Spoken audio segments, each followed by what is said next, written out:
compared to other Tour de France, where when the sprint stage is in the beginning of the tour, there's been a few hard stages now, and the riders actually need these relatively easy days to recover. Today was a perfect example of that. On top of that was headwind. So I foresee the same scenario tomorrow, bunch sprint. Hi, I'm Spencer Martin, along with Johan Bruyneel, and this is Outcomes. Outcomes is for informational and entertainment purposes only. Nothing in this podcast should be considered financial advice. Please gamble responsibly, and if you or someone you know has a gambling problem, seek help from a professional resource.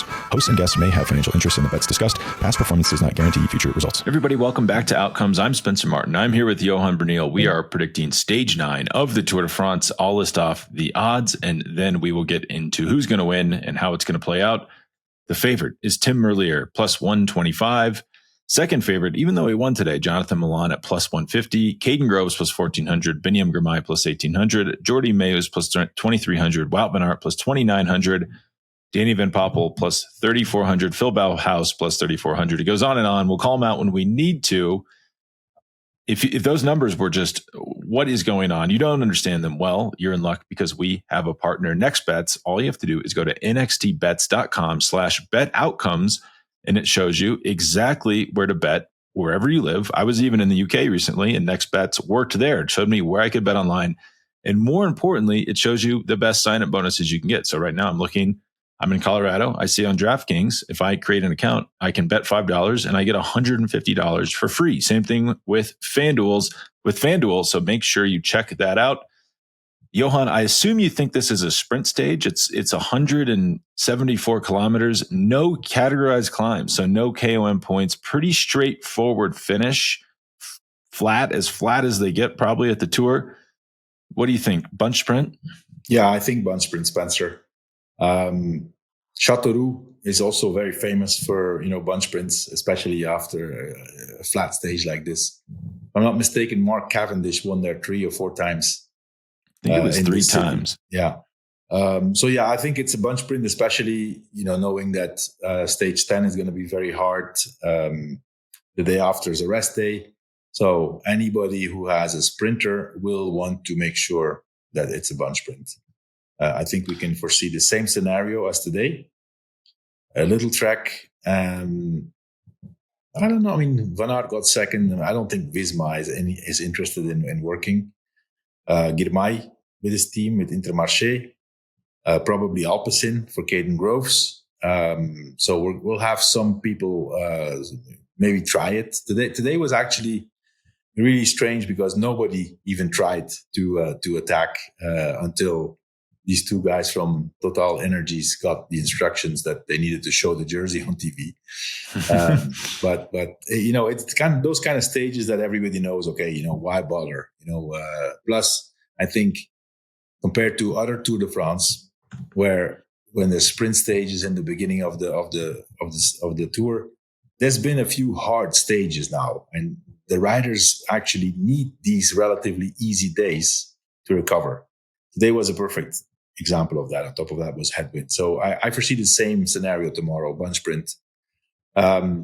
Today, he didn't have I'm not going to say the chance to sprint, but he had a flat tire with 11K to go. Made it back, but ran out of legs. But I'm going to still pick my same favorite as yesterday, Tim Merlier, plus 110 for the win. I think he's usually good after a defeat. He's shown this already in the past, that when he had a disappointing finish and the day after he's back. So I think in terms of pure speed, he's the fastest rider. I think Milan, who won today, is the most powerful sprinter. I think in terms of top speed, Merlier has the edge. So I'm going to pick him to win. He's actually plus 150 on Bet365. So even better.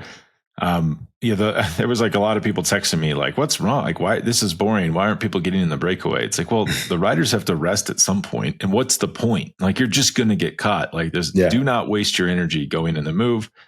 I thought what Total did waiting for the intermediate sprint before breaking away makes the most sense, because we have seen it's not going to happen here, but at the Giro, it happens sometimes where the late breakaway, they miscalculate and they don't catch them because you're fresher. But yeah, just, I don't know, save your energy. What are we doing? We got hard stages coming up. I would not waste your time sitting out there in a breakaway.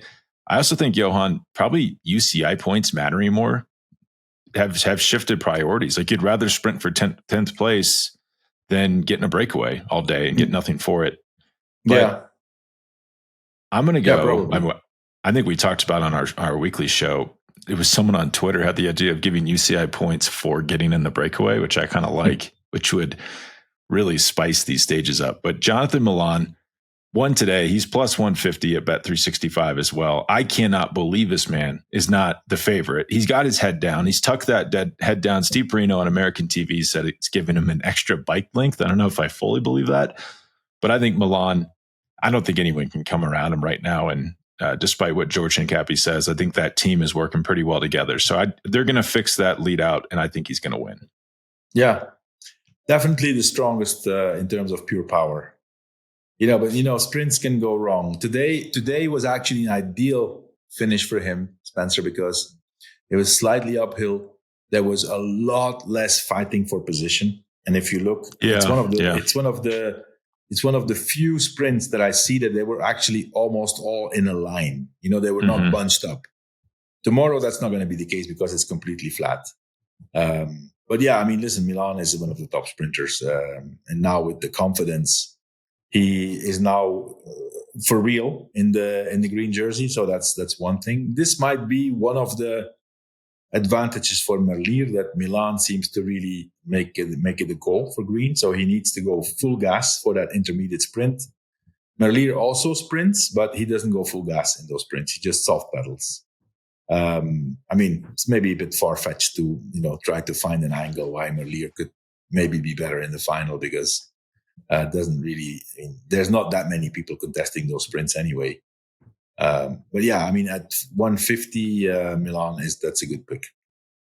I do think Merlier probably wins one more stage at this race. So it's just a question of, is it tomorrow or is it later in the race? He's just so fast, and he had some bad luck today, but bad luck on stage 1 too. But I guess we'll see who wins tomorrow. I'm actually quite excited to see who wins. I kind of like these weekend sprint stages. It lets you kind of rest a little bit before things get wild again on Monday. But if it's not those two guys, do you have a wild card pick you like? As a wild card, I'm just gonna do not for the win, but I'm gonna pick Binyan Girmay for the podium. Today he wasn't there.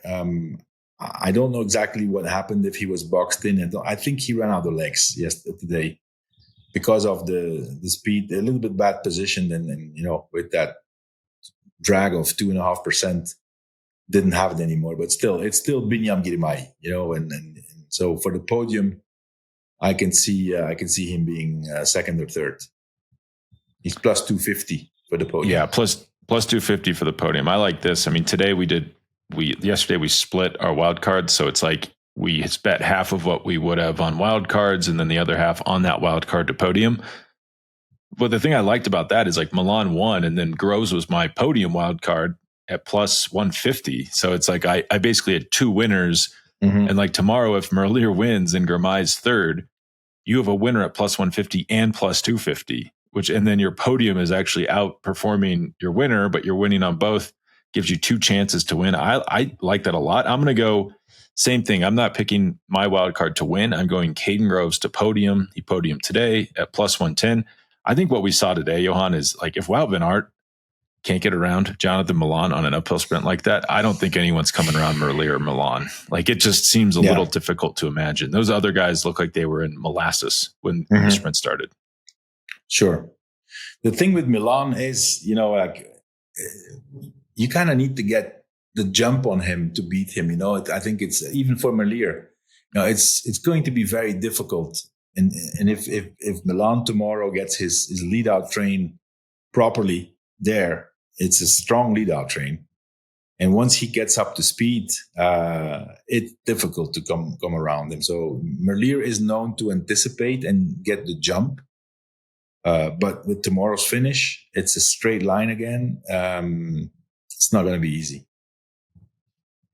Well, we'll have to see what happens, but let's take a quick break and then we'll do head-to-heads, which Little rougher time yesterday, but you did. I want to talk about this Vingegaard Pogačar head-to-head because I think we're seeing a trend there that people can take advantage of. All right, we're back, Johan. First wild card. This is FanDuel in the US. I've been having more fun with these than our stage picks, actually, all tour. So Tim Merlier minus 116 versus Jonathan Milan minus 116. Mm-hmm. I mean, if we're already picking one of each for the win, then it's difficult. Well, they're both negative. And I'm not sure this makes any sense because this would make sense if maybe we thought a breakaway would stay away. But I think they will contest the win, so just bet on them to contest the win and not do this. Yeah. So we're going to pass. We pass on these sometimes. We're going to take a pass on this one, yeah.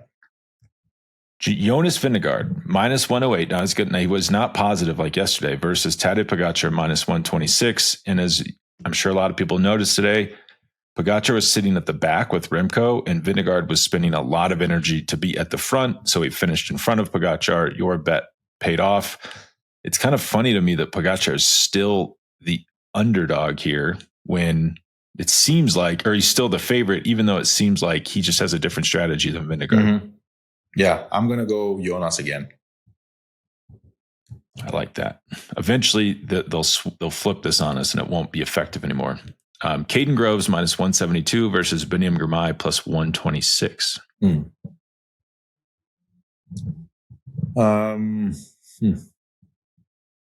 Where's Caden Groves now in the green jersey? He's not up there, no? I don't think he is so far down. He's 8th with 60 points versus Girmay has 124. Okay, Benyam. Yeah, I think my thinking behind this is that if Caden Groves sees that he can't be top 3, then he's not going to insist. Benyam will keep going for the points. Yes.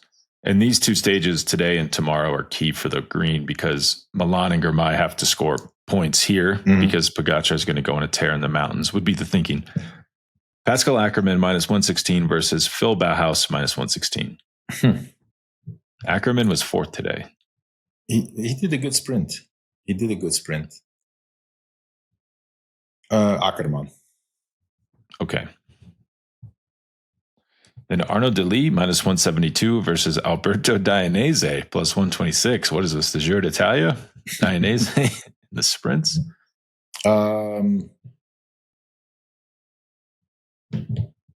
going to go Dainese because it's flat. Delis was good. It was slightly uphill. I mean, somebody needs to tell Delis in those kind of sprints, he needs to hold his handlebars from the bottom. He was on the hoods. I don't want to sound like an old man, but this is definitely a kid's thing. There's kids out there sprinting on their hoods. I don't even know what to say about that. It's so much slower and so much less stable. Mm-hmm. If you're a young cyclist listening to this, sprint on the drops. What are we doing here? Yeah. Dainese plus 126. I like that. Flat sprint. It's positive money. Anything else, Johan, before we take off? That's it for me, Spencer.